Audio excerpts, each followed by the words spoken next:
آپ لوگوں نے سنا ہوگا اکثر کہ یوم عاشوراء کا جو دن ہے ہمارے یہاں اکثر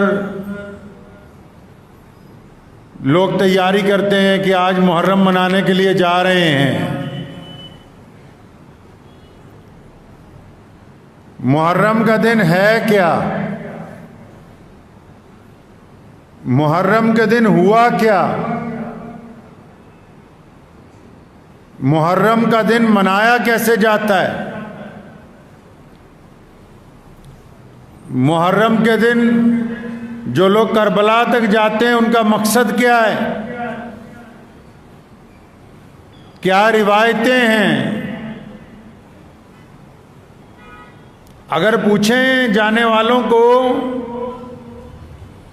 تو یہ پتہ ہی نہیں ہے کہ جا کیوں رہے ہیں، منزل کا پتہ نہیں، مقصد کا نہیں پتہ ہے، تو وہ سفر کس کام کا جس کا مقصد نہ بتاؤ، جس منزل کا نشان نہ بتاؤ کہ کہاں تک جاتے ہیں۔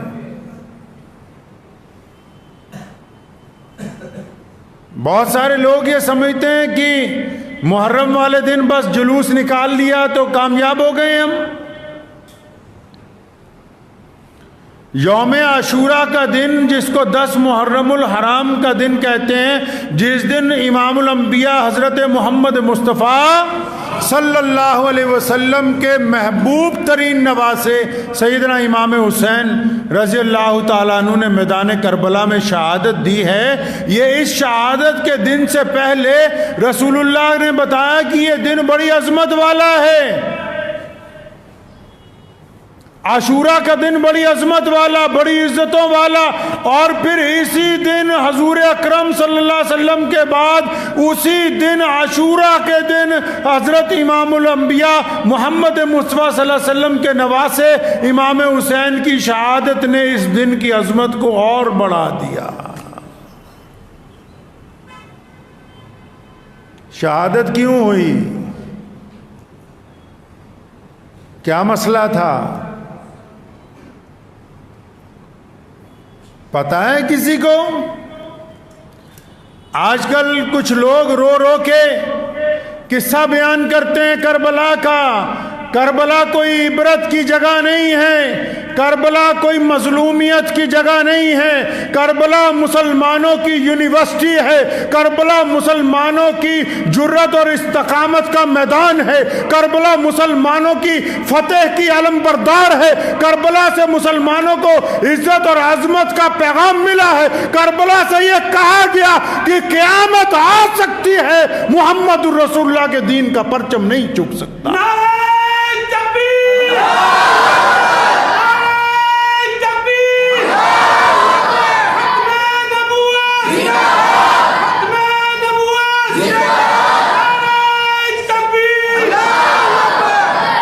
کچھ لوگوں نے اس طرح واقعہ بیان کرنا شروع کیا کہ بس اپنے چاندی کے چند سکے بنانے کے لیے اہل بیت کو مظلوم ثابت کرنے کی کوشش کرتے ہیں۔ اہل بیت سے زیادہ ہمت اور جرت کا علم بردار کون ہو سکتا ہے؟ محمد الرسول اللہ صلی اللہ علیہ وسلم کی اولاد سے زیادہ طاقتور کون ہو سکتا ہے؟ یہ مانتے ہیں کہ ان کے اوپر پانی بند کر دیا، لیکن تاریخ میں یہ لکھا ہے دیوار پر صاف کہ انہوں نے پانی کے چند قطروں کے لیے ظالم کے آگے ہاتھ نہیں پھیلایا۔ ہوا کیا تھا اس دن؟ یوم عاشوراء کو امام حسین رضی اللہ تعالیٰ عنہ کی شہادت والے دن ہوا کیا؟ معاملہ کیا ہے؟ پنگا کس بات پہ ہے؟ لڑائی کیوں ہوئی ہے؟ اختلاف کیا ہے؟ لوگ کہتے ہیں کہ کفر اور اسلام کے بیچ میں کربلا کی جنگ تھی، کفر اور اسلام کے بیچ میں کربلا کی جنگ نہیں تھی، کیونکہ مارنے والے بھی نماز پڑھتے تھے۔ جن ظالموں نے حضرت امام حسین رضی اللہ تعالیٰ عنہ کے خلاف تلوار اٹھائی، وہ بدبخت بھی ممبر کے اوپر کھڑے ہو کے خطبہ دیتے تھے۔ وہ کفر اور اسلام کے درمیان یہ جنگ نہیں تھی، یہ جنگ حق اور انصاف کے درمیان تھی۔ اور اگر یہ جنگ نہ لڑی جاتی اور اگر یہ جنگ نہ ہوتی تو قیامت تک دنیا میں غلط رواج پڑ جاتا، غلط روایتیں پڑ جاتی کہ جو مرضی آئے، جتنے مرضی غلط کام کرے تو چپ ہو جاؤ۔ سیدنا امام حسین رضی اللہ تعالیٰ عنہ نے ان روایات کو قائم ہونے سے پہلے ہی توڑ کے زمین میں دفن کر دیا۔ مولا علی کرم اللہ وجہہ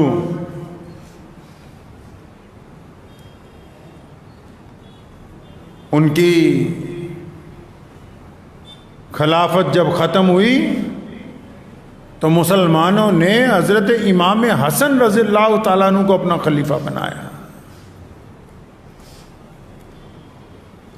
اب کربلا کے واقعات تو اس کو پتا ہوں گے نا جو محمد الرسول اللہ سے عشق کرتا ہو، جس نے رسول اللہ صلی اللہ علیہ وسلم کی اولاد کو پڑھا ہو، محمد الرسول اللہ کی اہل بیت کی پیروی کی ہو، جنہوں نے شراب کے گھونٹ گلے سے نیچے اتار کے لاٹھی ڈنڈے لے کے صرف شور مچانا، ان کو کیا پتا ہوگا کہ میدان کربلا میں امام حسین پہنچے تو کیوں پہنچے؟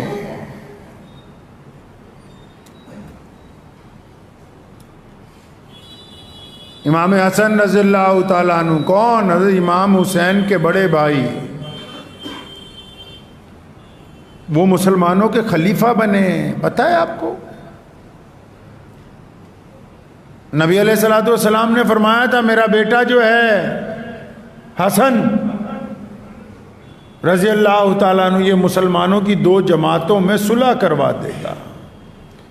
جب خلیفہ بنے تو دیکھا بھی مسلمان گروہوں میں بٹے ہوئے ہیں، تو حضرت امام حسن رضی اللہ تعالیٰ عنہ نے، آج کل تو کسی کو کوئی مسجد کی پردھانگی مل جائے نا 10 نمازی توڑوا دے گا، صدارت نہیں چھوڑے گا۔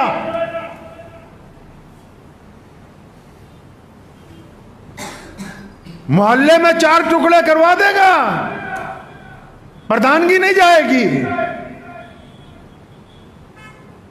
پیارے نبی حضرت محمد رسول اللہ کے محبوب نواسے امام حسن رضی اللہ تعالیٰ عنہ، جن کو بعد میں زہر دے کے شہید کر دیا گیا، انہوں نے اپنی خلافت سے استعفیٰ دے دیا، اور حضرت امیر معاویہ رضی اللہ تعالیٰ عنہ جو کہ اہل بیت سے بڑی محبت کرتے تھے، حضرت امیر معاویہ کو مسلمانوں کا خلیفہ بنا دیا۔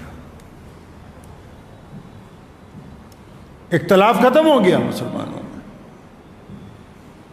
اس کے بہت عرصے بعد جب امیر معاویہ رضی اللہ تعالیٰ عنہ کی خلافت ختم ہونے لگی، انہوں نے یزید کو نصیحت کی کہ تمام صحابہ کے پاس جانا، بالخصوص امام الانبیاء حضرت محمد رسول اللہ کے نواسے امام حسن کے پاس جانا، امام حسین رضی اللہ تعالیٰ عنہ کے پاس جانا، اگر وہ تمہیں قبول کر لیں تو خلافت لینا، اگر وہ تمہیں قبول نہ کریں تو خلیفہ بننے کی کوشش نہیں کرنا۔ اچھا جی، یزید سے جھگڑا کیا ہے امام حسن حسین رضی اللہ تعالیٰ عنہ کا؟ جتنے کربلا مناتے ہیں آج کل، یا جو بڑے ٹھیکیدار بن گئے اب کہ ہم اہل بیت کے ٹھیکیدار ہیں، ان سے پوچھیں ذرا حضرت امام حسین رضی اللہ تعالیٰ عنہ کا یزید سے کیا جھگڑا ہے بھائی؟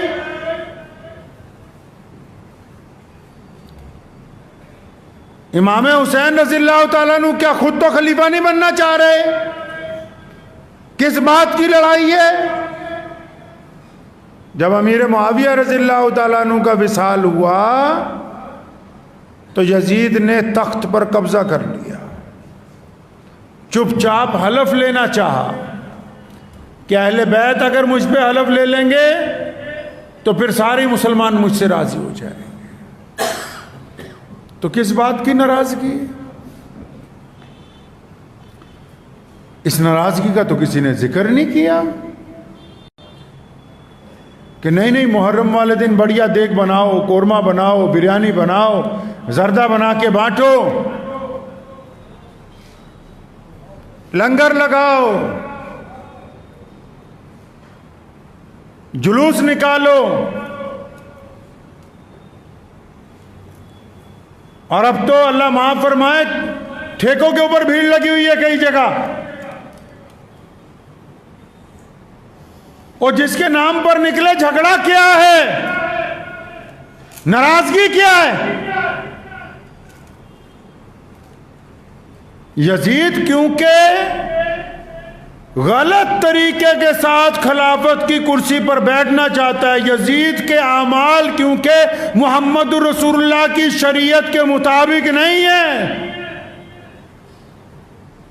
اگر یزید کو خلیفہ تسلیم کر لیا جائے تو مسلمانوں میں رواج پڑ جائے گا کہ جو بھی غلط آدمی ہو اگر وہ تخت پر بیٹھنا چاہے تو چپ چاپ اس کو مان لو. سارے بڑے بڑے چودھری ڈر گئے. امام حسین رضی اللہ تعالیٰ عنہ نے فرمایا کہ میں اپنے نانا کے دین کے اندر کسی گنہگار کو دخل اندازی کرنے کی اجازت نہیں دے سکتا. تاریخ اٹھائیے، سفارش کی گئی، حضرت امام حسین کی منت کی ہے پہلے، جو چاہیں دیں گے. حق بات کہنی، حق بات سننی بڑی مشکل ہے.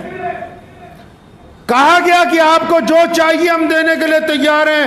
اگر کہیں کی گورنری چاہیے، کوئی عہدہ چاہیے، مال دولت زر جو چاہیے آپ کو دینے کے لیے تیار ہیں، بس آپ اس خلیفہ کو مان لو. آج بھی تو پوری دنیا میں جو یزید ہیں، جو اس کے طریقے پہ چلتے ہیں، وہ بھی تو بار بار اہل حق کو کہتے ہیں کہ جو چاہیے لے لو اور چپ ہو جاؤ. تو آج کل تو لوگ دکانیں لگائے بیٹھے ہیں.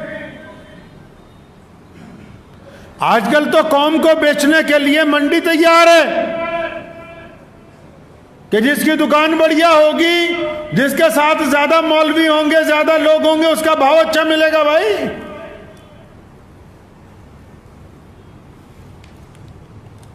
پیغام کربلا کیا ہے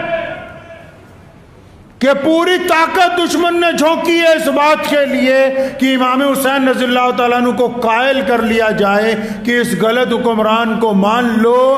تو امام رضی اللہ تعالیٰ عنہ نے صاف انکار کر دیا کہ میں کسی قیمت پہ اس کو تسلیم نہیں کروں گا. متعدد صحابہ نے کہا کہ اب آپ کیا کریں گے؟ فرمایا میں مدینہ چھوڑ جاؤں گا، کیونکہ میں نہیں چاہتا کہ میرے نانا کے شہر کے اندر لڑائی ہو. مدینہ منورہ سے اپنے بچوں کو لے کے، اپنے بھائیوں کو لے کے مکے چلے گئے. امام حسین رضی اللہ تعالیٰ عنہ مکہ مکرمہ میں رہے. پوری دنیا سے مسلمان آتے تھے، ملتے تھے. اتنی چٹھیاں آئیں پورے عرب میں سے کہ آپ آئیے اور یزید کو خلافت سے اتار کے خود بیٹھ جائیے. ایک آدھی چٹھی نہیں، 3 اونٹ بھر گئے بوریوں سے، جن کے اوپر وہ خطوط لادے گئے تھے جو پورے کوفے والوں نے لکھے امام حسین رضی اللہ تعالیٰ عنہ کو. مکہ مکرمہ سے مشورہ کیا سب سے، تو اپنے بھائی کو حضرت مسلم بن عقیل کو بھیجا ہے وہاں کوفہ کہ جاؤ جا کے حالات دیکھو. وہ حسین رضی اللہ تعالیٰ عنہ سے پہلے چلے گئے وہاں. تو وہاں جب پہنچے تو لوگوں نے ان کے ہاتھ پر بیعت کی. مسلم بن عقیل کے ہاتھ پر بیعت کی کہ ہم امام حسین کے ساتھ ہیں. انہوں نے چٹھی لکھ دی حضرت امام حسین کو کہ آ جاؤ. ادھر بیعت ہونی شروع ہوئی، ہزاروں لوگ بیعت کرنے لگے. ادھر یزید کو پتہ لگ گیا، اس نے ابن زیاد جیسے بدترین ملعون کو بھیجا. اس نے لوگوں کو ڈرایا، دھمکایا، اور آخر اس حد تک آ گئی نوبت کہ جب مسلم بن عقیل نماز کے لیے کھڑے ہوئے تو کوفے کی جامع مسجد بھری ہوئی تھی. جب سلام پھیرا تو پیچھے کوئی بھی نہیں تھا.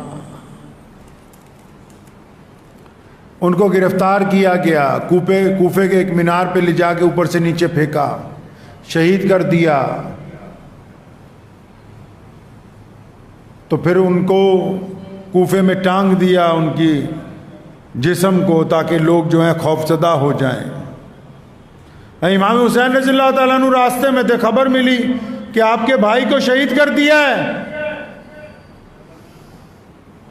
تو خبر دینے والے کو پوچھا کیسے، کس حالت میں تھا میرا شہید بھائی؟ فرمایا لٹک رہا تھا اوپر سب سے اونچے مینار پہ لٹکایا ہے۔ فرمایا شہید ہونے کے بعد بھی ہمارا بھائی سر بلند ہے، سرنگو نہیں ہے۔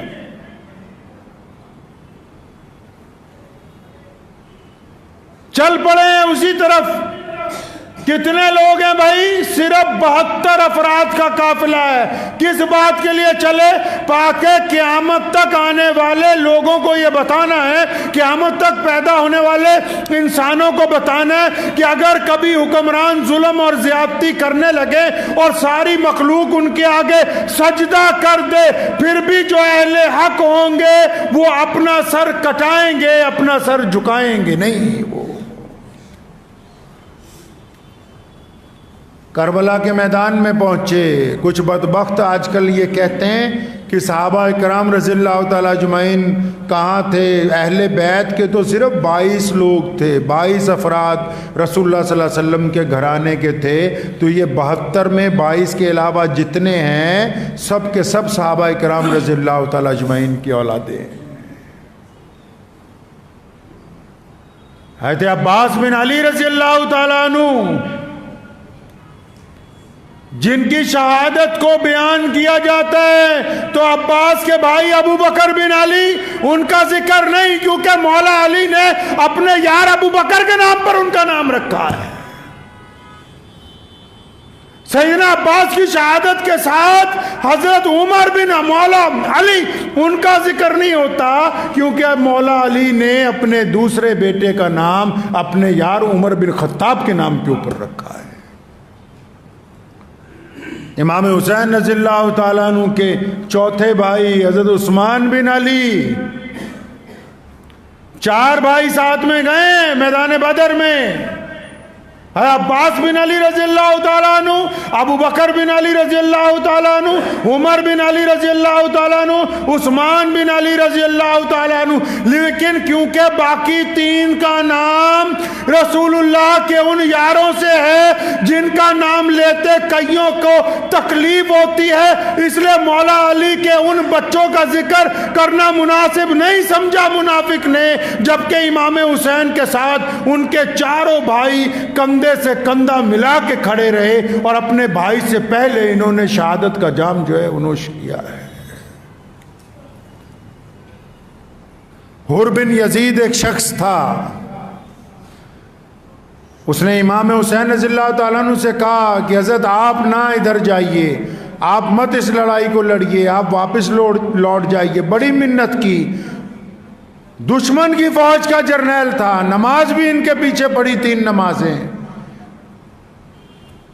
تو جب حر بن یزید کی بات نہیں مانی حضرت امام حسین نے فرمایا بھائی مشورہ تو بہت کر لیا، بی بی زینب سے بھی بات ہوئی، لیکن بات بس وہی ہے جو پہلے دن تھی کہ ہم اپنے نانا کے دین کے اوپر کسی ظالم کو قابض نہیں ہونے دیں گے۔ 72 کا اور 22,000 کا کیا مقابلہ ہے جی؟ ایسا کون سا دنیا میں بندہ ہوگا کہ 72 لوگوں کے لے کے 22,000 فوجیوں کے سامنے کھڑا ہو؟ یہ بتانا چاہتے ہیں کہ وہ مظلوم تھے، مظلوم نہیں۔ کائنات میں بہادری جس گھرانے سے انسانوں کو عطا کی گئی وہ گھرانہ امام حسین شہید رضی اللہ تعالی عنہ کا ہے۔ جب جنگ کی بھٹی بالکل تیار ہو گئی نا، حر بن یزید دشمن کی صفوں میں سے نکل کے امام حسین کے ساتھ آ گئے۔ فرمایا میں آپ کے خلاف نہیں لڑ سکتا، آپ رسول اللہ صلی اللہ علیہ وسلم کے خاندان میں سے ہیں، آپ ان کے نواسے ہیں، میں آپ کے ساتھ لڑوں گا۔ تو اللہ نے اتنی عزت دی کہ پہلی شہادت حر بن یزید کی ہوئی، اور اب جب ہم امام حسین رضی اللہ تعالیٰ عنہ کے روضے پر اگر جائیں تو ان کے روضے پر جانے سے پہلے ان کے قدموں میں جس شخص کا مزار ہے وہ حر بن یزید کا ہے۔ ایک شخص جس دن جنگ کی بھٹی شروع ہوئی، پانی بند کر دیا یزید نے اہل بیت کے اوپر۔ تو جب جنگ شروع ہوئی تو ایک نوجوان بڑے تکڑے جسم کا وہ آگے آیا، تو آگے آگے کہنے لگا چچا پہلے میں دشمن کے ساتھ لڑوں گا۔ امام حسین رضی اللہ تعالیٰ عنہ نے اپنے نوجوان بھتیجے کو حضرت قاسم بن حسن رضی اللہ تعالیٰ عنہ، حضرت حسن کے بیٹے، ان کو دیکھا تو فرمایا نہیں بیٹا رکو ابھی۔ کہنے لگے اچھا چچا، ابا نے انتقال کے وقت میرے بازو کے اوپر ایک تعویذ باندھا تھا اور مجھے کہا تھا کہ بیٹا قاسم جب کوئی ایسا وقت آ جائے کہ بہت بڑی پریشانی تمہارے پر کھڑی ہو جائے تو اس تعویذ کو کھول کے اس دن پڑھنا ہے۔ جب اس تعویذ کو کھولا تو وہ تعویذ نہیں تھا، اس کے اندر وصیت لکھی ہوئی تھی، لکھا تھا میرے بیٹے قاسم مجھے اپنے بھائی حسن سے بڑا پیار ہے، اگر کبھی تیرے چچا پہ وقت آ جائے تو چچا سے آگے رہنا، پیچھے نہیں رہنا۔ حسن رضی اللہ تعالیٰ نے شہادت کے ٹائم وہاں مدینہ منورہ میں جب ان کو زہر دیا گیا کئی سال پہلے، وہ رکا لکھ کے اپنے بیٹے کے بازو کے ساتھ باندھا کہ جس دن وقت آئے گا اس تعویذ کو کھولنا۔ جب تعویذ کو کھولا اس میں کیا لکھا ہے؟ فرمایا بیٹے اگر چچا پر کبھی وقت آ جائے، کبھی جنگ مسلط ہو جائے، اگر چچا کے خلاف کوئی لڑنے آ جائے تو بیٹا آگے رہنا، پیچھے نہیں رہنا۔ کس سے سناتے ہو یار بار بار کہ پانی کے لیے ترس گئے تھے؟ یہ بتاؤ دنیا کو کہ امام حسن شہید رضی اللہ تعالیٰ عنہ کا نوجوان بیٹا قاسم جب گھوڑے پہ سوار ہو کے نکلا ہے، ایک بار حملہ کرتا تھا تو 10-20 دشمنوں کو زمین دوز کر کے پھر واپس آتا تھا، اور بعد میں آ کے اپنے چچا سے کہتا تھا چچا یہ دشمن بڑے بزدل ہیں، ان میں ہمت نہیں کہ ہم سے ٹکرا سکیں، ہاں اگر چند قطرے مجھے اور مل جائیں پانی کے، پیاس جب شدت پکڑتی ہے تو مجھے واپس آنا پڑتا ہے، اگر چند قطرے اور مل جائیں ان سب کے لیے میں اکیلا کافی ہوں۔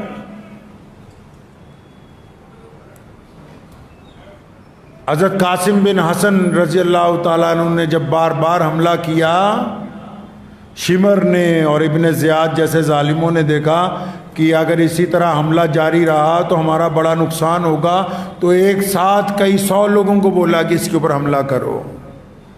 تیر پھینکے گئے تو حضرت قاسم کی گردن میں آ کے ایک تیر لگا، میدان جنگ کے اندر جب گرے تو بی بی زینب دور سے دیکھ رہی تھی۔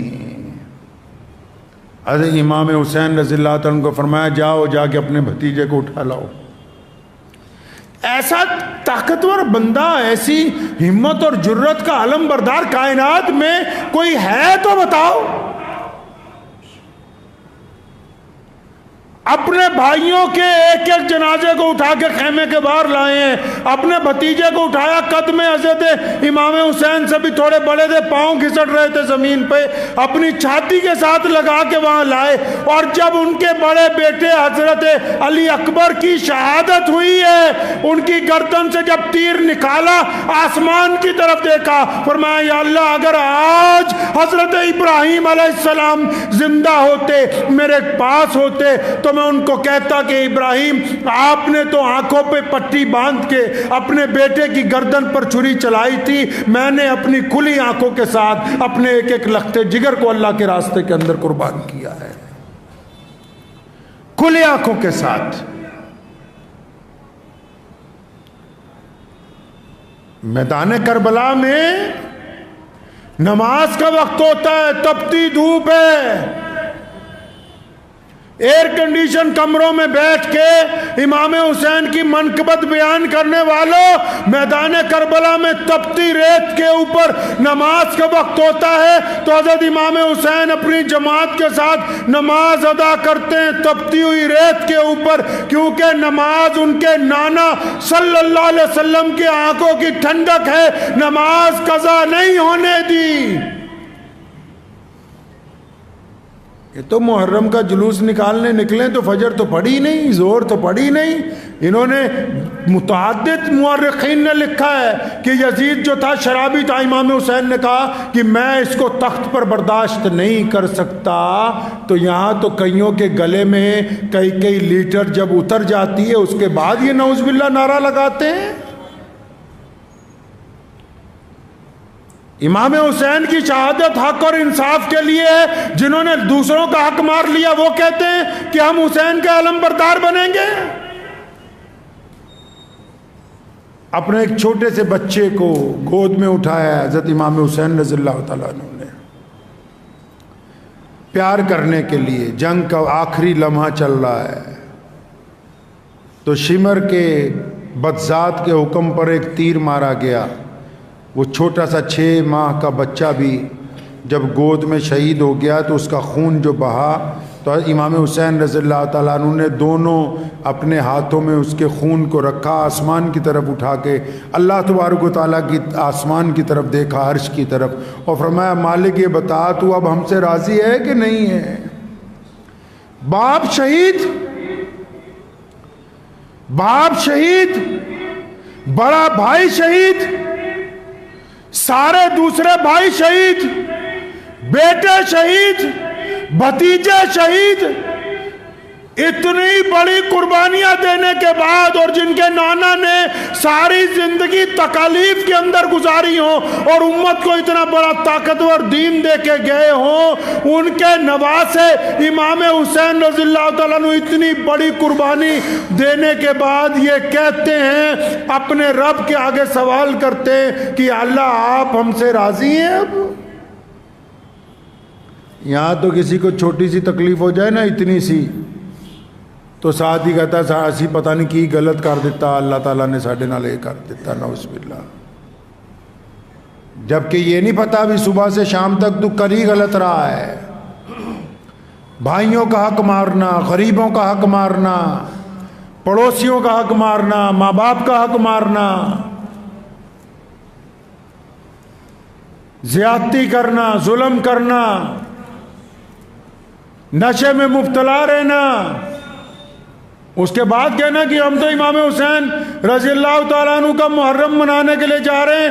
حسینی وہ ہے جو لوگوں کے دکھ درد میں ساتھ کھڑا ہوتا ہے. حسینی وہ ہے جو لوگوں کو نشے کی دلدل سے نکال کے سیدھے راستے پر لے آتا ہے. اور حسینی وہ ہے جو ظالم حکمرانوں کی آنکھ میں آنکھ ملا کے بات کرتا ہے، جو در در کے اوپر جا کے اپنے سر کو جھکا دیتے ہوں، وہ جتنے مرضی کپڑے مسلمانوں جیسے پہن لے، وہ امام حسین رضی اللہ تعالیٰ عنہ کے پیروکار نہیں ہو سکتے. وہ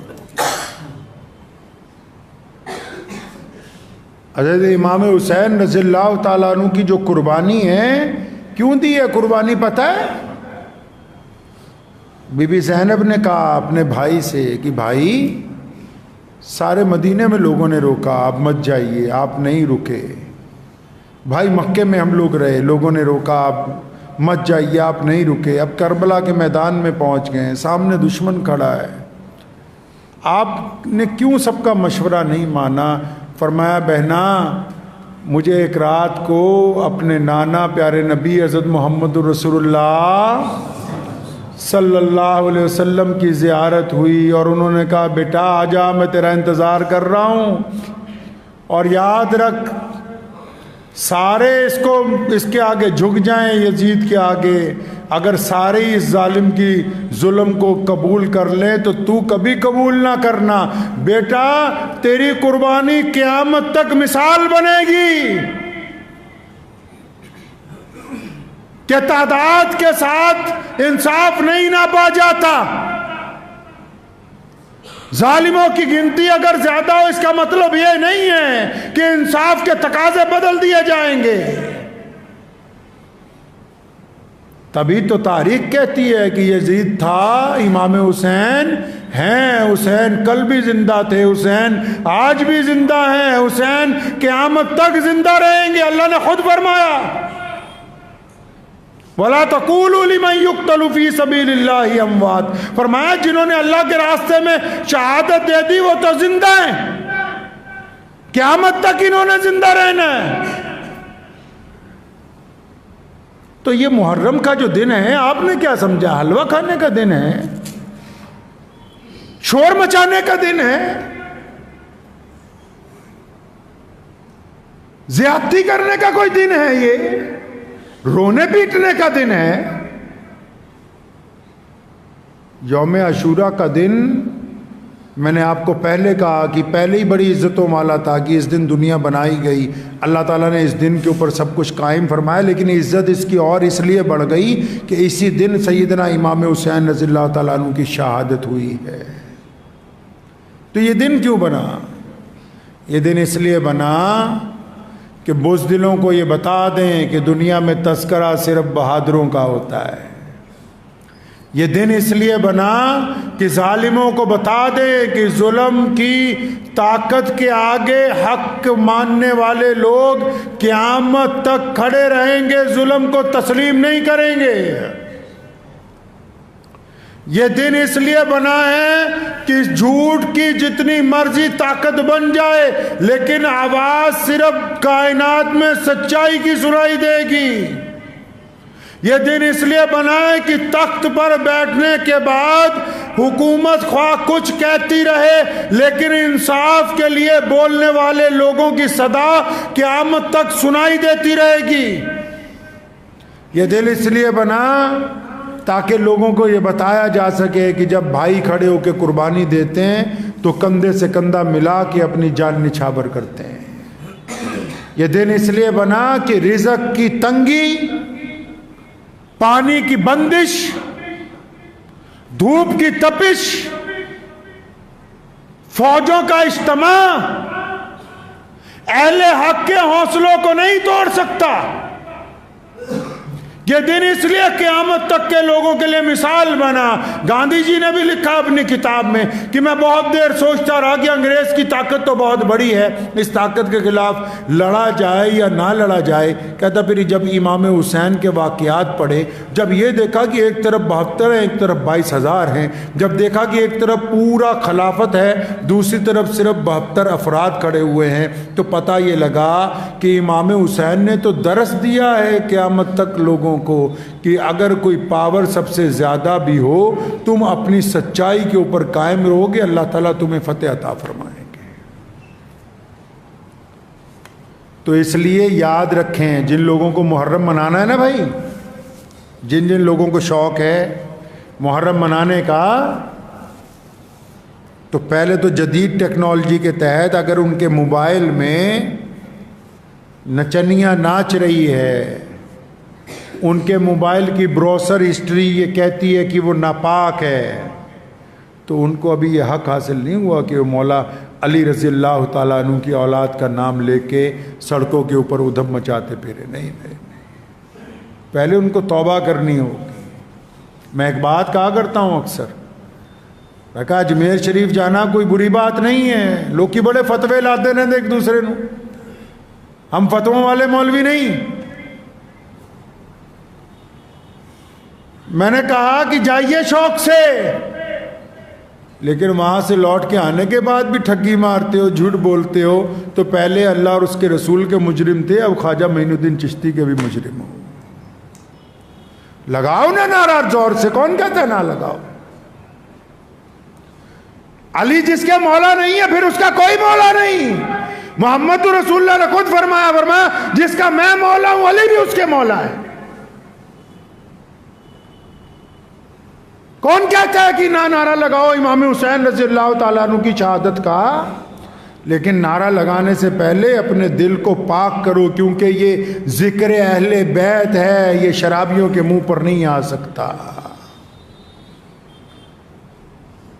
یہ سیدہ آمنہ کے بیٹوں کا تذکرہ ہے، یہ ناچ کے نہیں بیان کیا جا سکتا۔ میدان کربلا کی شجاعت کی داستان ہے، یہ چاندی کے چند سکوں کی خاطر فروخت نہیں کی جا سکتی۔ جو آج بھی ظلم کے سامنے سرنگوں ہیں، وہ خواہ جتنا مرضی تماشا کر لے، قیامت والے دن سیدنا امام حسین رضی اللہ تعالیٰ عنہ کے نانا شفاعت انہی کی کریں گے جنہوں نے امام حسین کی روایت پہ عمل کیا ہوگا۔ جو حسین کی روایت پہ عمل نہیں کرتے وہ جنت کے حقدار نہیں ہو سکتے۔ تو بس ان دنوں کے اندر کوشش کیجئے کہ اپنے آپ کو اچھا بنانا ہے، اپنے کردار کو اچھا بنانا ہے، ظالم کا ساتھ نہیں دینا، چاہے ظلم کہیں ہو رہا ہو، گھر میں ہو رہا ہو،